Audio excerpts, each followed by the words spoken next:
লাইফে সকলকে স্বাগত জানাই।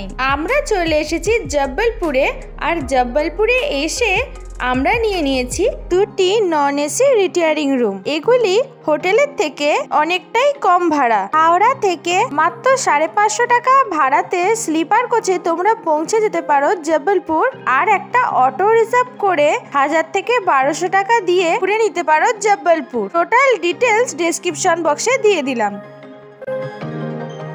আরবি শব্দ জবল মানে হলো পাথর। পাথুরে অঞ্চল জব্বলপুর। দ্বিমতে মহর্ষি অযোধ্যাপুরীর ব্রহ্মর্ষি জাবালির তপস্যা ক্ষেত্র, নামটিও তাই জাবালির থেকে জব্বলপুর। মারাঠা হটিয়ে ব্রিটিশ আসে 1817 জব্বলপুরে। আধুনিক শহরের জন্ম ব্রিটিশের হাতে 1819 সালে ক্যান্টনমেন্ট ও প্রশাসনিক কেন্দ্র রূপে। যাওয়ার পথে দেখতে পেলাম রোপওয়ে, যেটি দেখে আমার খুব যাওয়ার ইচ্ছা হলো। তাই প্রথমে চলে এলাম ভেড়াঘাট, এরপর রোপওয়ে করে ধোঁয়াধার দেখতে যাব।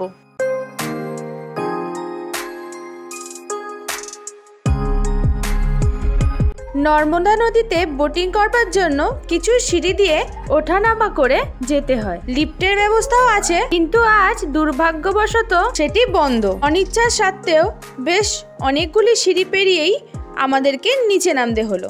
বোটিং এর জন্য অনলাইন অফলাইন দুরকমই ব্যবস্থা আছে, তবে আমাদের যেহেতু অনলাইনে কাটা ছিল, তাও একবার কাউন্টারে ভিজিট করতে হলো।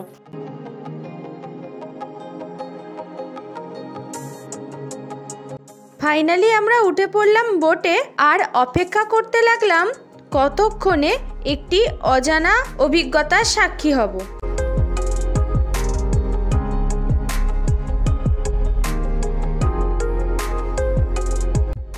পর্যটকদের কাছে জব্বলপুরের মূল আকর্ষণ হলো মার্বেল রক।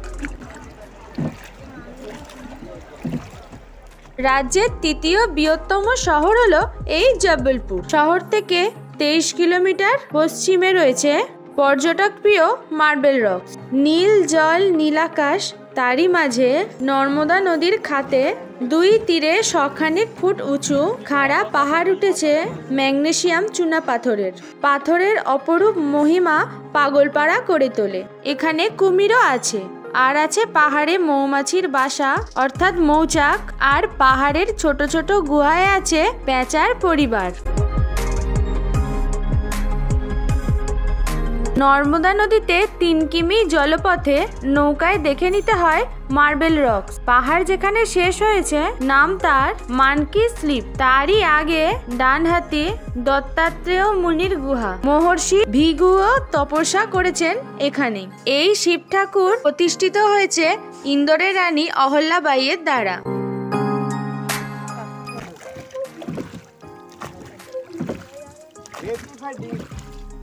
ওখানে কি একটা মাছ না কি একটা দেখলাম। এই প্রথমবার আমার দাঁড়বাহী নৌকোতে ভ্রমণ করবার সুযোগ হলো। 70 ফিট গভীর এই নর্মদা নদীতে প্রতিটি নৌকাই দাঁড়বাহী, কোনো যন্ত্রচালিত নৌকা চোখে পড়ল না। তবে বর্ষাতে এই নদীর জলস্তর অনেকটাই বেড়ে যায়।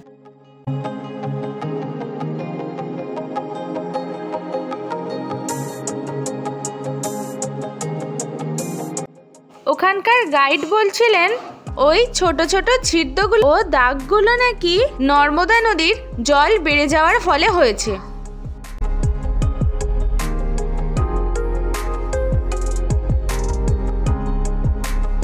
পাথর জুড়ে পাহাড়ের ওপর এক একটি রূপ সৃষ্টি হয়েছে। তার আকৃতি কখনো পশু পাখির, আবার কখনো কোনো যান্ত্রিক জিনিসের।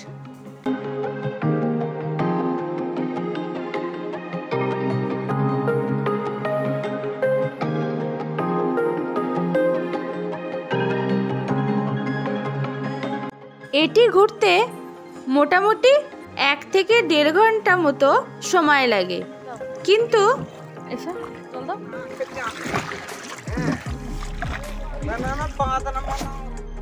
এত সুন্দর দৃশ্য যে 1-1.5 ঘন্টা কোথা থেকেই বেরিয়ে গেল বুঝতেই পারলাম না। আর আমাদেরও নৌকা থেকে নেমে যেতে হলো।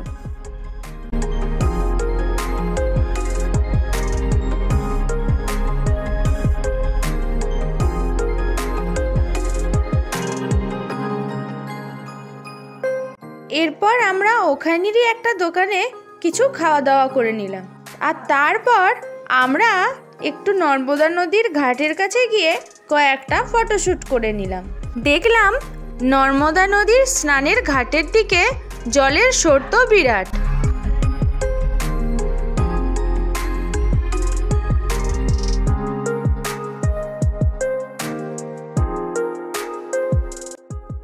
এরপর যাচ্ছি আরও একটি অ্যাডভেঞ্চার করতে, যেটা হচ্ছে জব্বলপুরের মূল আকর্ষণ রোপওয়ে থেকে ধোঁয়াধার জলপ্রপাতের দৃশ্য দেখার জন্য।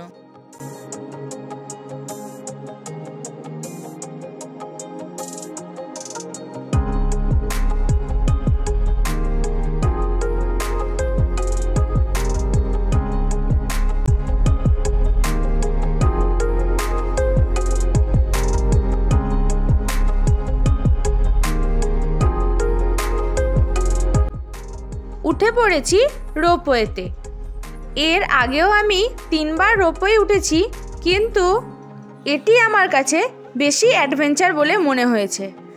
আর ওই যে দূরে ব্রিজটা দেখা যাচ্ছে, ওই ব্রিজ দিয়েই আমি আসার সময় রোপওয়েটা তোমাদেরকে দেখিয়েছিলাম।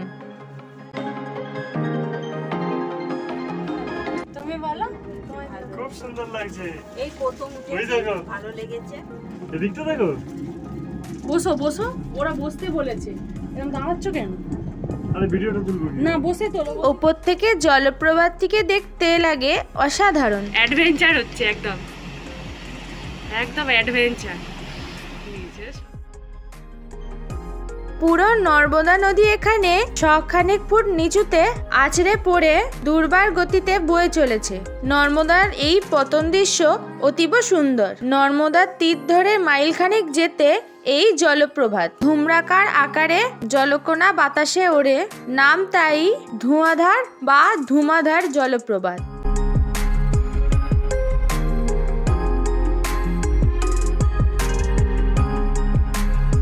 নেমে পড়লাম রোপওয়ে থেকে। এবার যাচ্ছি কিছুটা সময় জলপ্রপাতটিকে আরো কাছ থেকে দৃশ্যায়মান করার জন্য।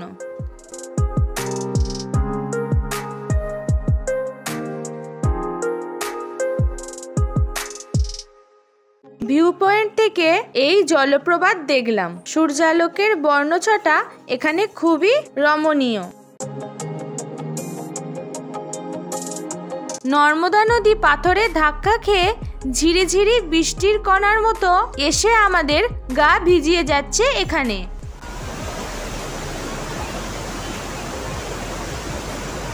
জল আসছে এখানে, অত নিচ থেকে এখানে জল আসছে।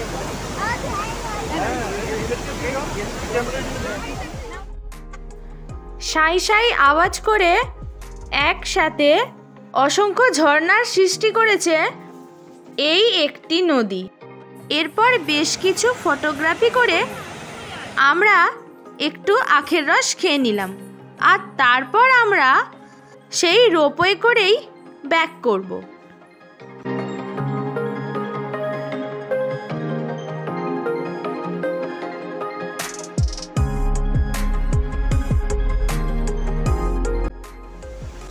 তাড়াতাড়ি খেয়ে নাও,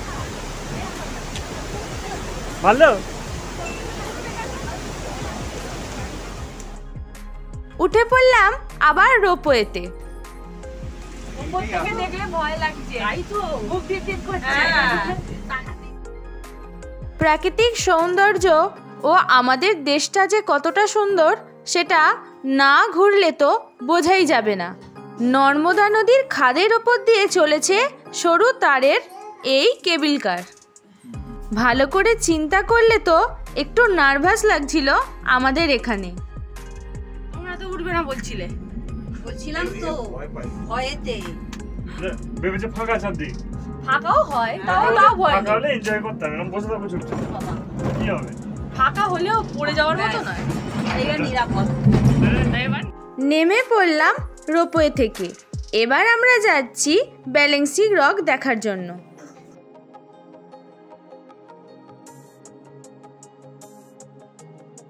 পাহাড়ি পথ ধরে চলে এলাম ব্যালেন্সিং রক দেখতে। একের পর এক পাথর খণ্ডের অবস্থান মুগ্ধ করে। যেমন একটি পাথরের ওপর বড় পাথরটি একটুখানি লেগে দাঁড়িয়ে আছে, এটি হলো ব্যালেন্সিং রক।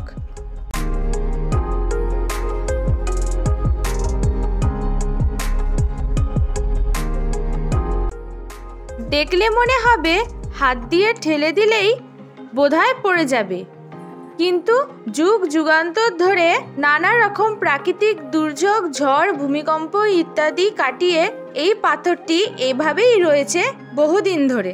সত্যি আশ্চর্য লাগলো এটিকে দেখে।